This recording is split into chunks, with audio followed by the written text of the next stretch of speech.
So the Bayliner's back for a little bit more work. The gel coat's very chalky, especially on the inside, making it really a big challenge to keep it clean. So I'm going to do a bit of a cut and polish on that, work out how much it's going to take to get that back to a reasonable sort of gloss, put some wax on that, and then we're going to replace the areas which have got a non-slip tread on them, and we're going to put some Kiwigrip on there, and she's going to look $1 million. Boat's got this texture impressed into the mould, and you can't cut and polish that back, of course. We can cut and polish these smooth areas, get a shine back on that and make that easy to maintain, but it's at the moment it just stains really easy, and get a few fish guts and stuff on there, and it just takes too much effort. So I'm going to take this hatch cover off the casting deck and take it into the workshop so I can play around with a few different solutions and see what is going to do the job best. I'm going to use a heavy duty degreaser before I sand that textured area, which is where the Kiwigrip is going to go.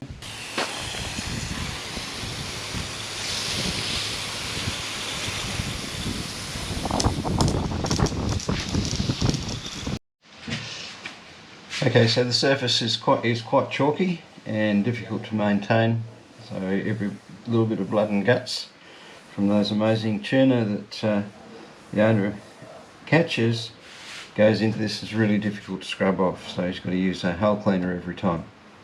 So you want to get rid of this chalky surface here, and first thing I'm going to try is I've got a very fine cut high-grade cutting compound. It doesn't have any fillers and it doesn't have any wax. I want to keep wax away from it because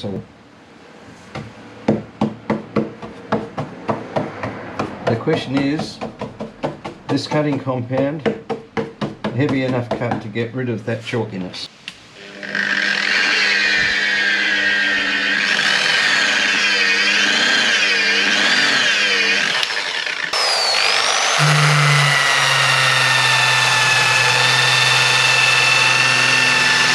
Wipe down with acetone, blowing off all the dust just to get rid of any residue. 3mm green tape is a 3M product, and it's quite expensive, but it enables you to form really nice radii. This 3mm green tape by 3M is so flexible it will take you down to probably a ½ inch radius or so and still give you a perfect curve with no bleeding under the surface. It provides just enough shoulder so that when you're putting the masking tape on, you can run it straight across to the limit of its flexibility. When you purchase your masking tape, go for the best quality that you can possibly get hold of. This one was not the top quality one. It was pretty good, but it still leaves a bit of adhesive on the surface when you take it off. I'm using a straight edge steel float to apply the Kiwigrip. Normally I'd use a 3mm notched trowel, the kind of trowel that you would use to apply adhesive for cork. I'm using the textured roller that's supplied with the kit, and it's a combination of how much of the material you apply and what the texture of the roller is will determine how much of a grip you get. If you're working in hot weather or windy weather, you can find that it won't lay off quite so well and it can end up being way too aggressive. Take the tape off while the Kiwigrip is still wet. It'll give you a beautiful, serviceable, non-slip surface. Kiwigrip is a single pack product and it's water based, so it's super simple to use.